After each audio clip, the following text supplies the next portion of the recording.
siguro, let's entertain one question from our audience, no? Sige, yan. Sabi niya, question po, to Sir Bob and Sir Wits, based po sa narinig namin, pagka-graduate is nag-work po kayo. Nung nag-work po kayo, ano po yung hint na masasabi nyo sarili nyo, goodbye employee section, going to put up your own company. So diverting from an employee to, negosyante to. Tama, magandang question to. Oo. Basta natin kay Fitz. Okay. So, ako yung pagnenegosyo, nasa dugo ko na. Actually, college pa lang. Negosyante na ako. Dependa na ako, buy and sell. Sa mga cellphone. Mga laruan. Yan.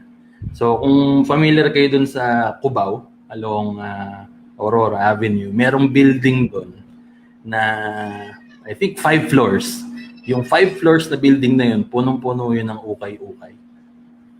Okay? So, pumupunta ako dun, daling araw, para yung pagbagsak ng mga kahon, mauuna akong makapili. And then yun, binibenta ko yun dun sa dati sulit.com.ph, diba? Actually, ebay.ph, dati usong-uso pa yung eBay, ngayon hindi na masyado. Yan. So, noon pa lang actually ginagawa ko na. Even nung time na nag-work ako, merong negosyo on the side.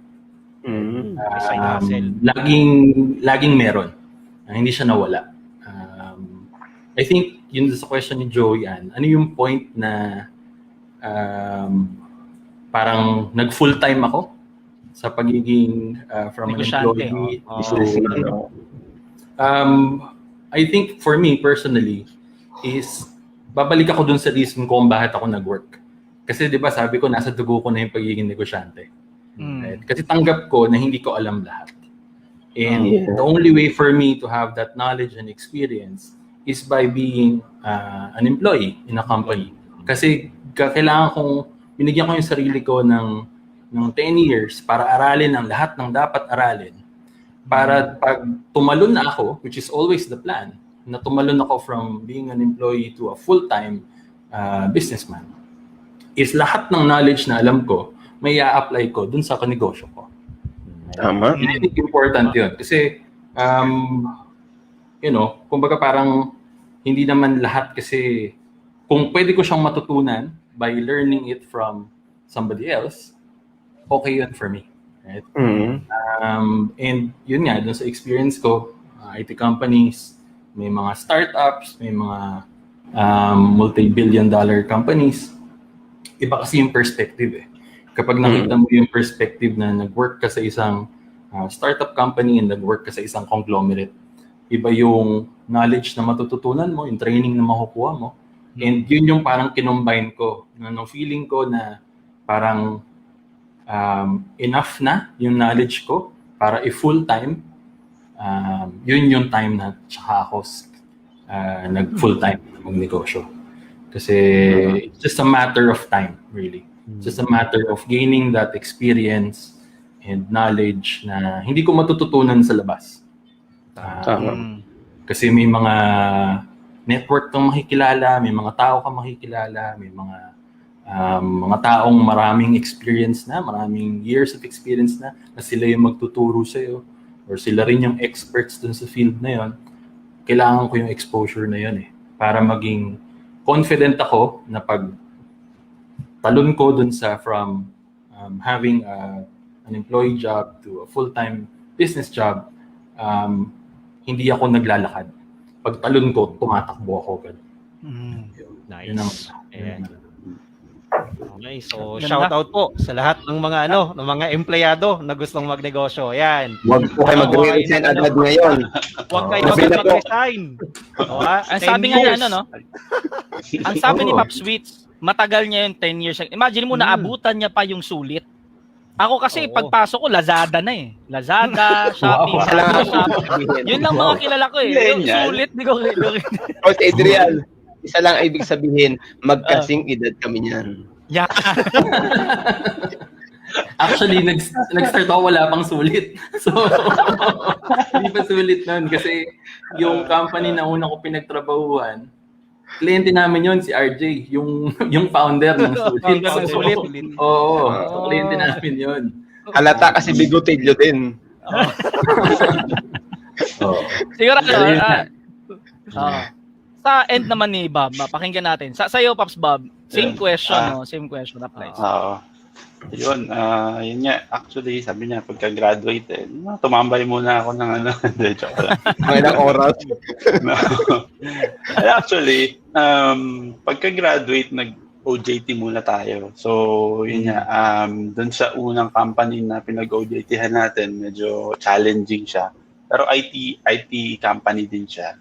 And then, dun tayo, kumbaga, yung pinaka-training grounds natin. So, like any other businessman na nag-start dun sa pagiging employee, ang masasabi ko lang is, yung employment is para sa akin na training grounds kasi siya kung gusto mo talagang magnegosyo in the long run. Parang ganon. Kasi, you will never be a businessman, ika nga, sabi nga nila, na hindi ka nagiging, what you call this, servant or parang employee.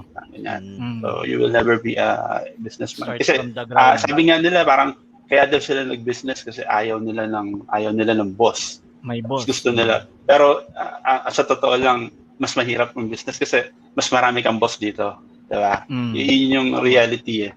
So, anyway, yun nga, yung turning point ko kung bakit ako nag-business, actually, nung mga earlier nung years ko during work is, actually, konti lang yung employment ko eh. Siguro let's say, mga 4 to 5 years yun ako naging employed. And then after that, nag-freelance muna kasi tayo. So, wala akong company na tie-up locally, puro siya. Puro more on freelance jobs, so online jobs. So nasanay ako ng online jobs kasi. So work from home after that.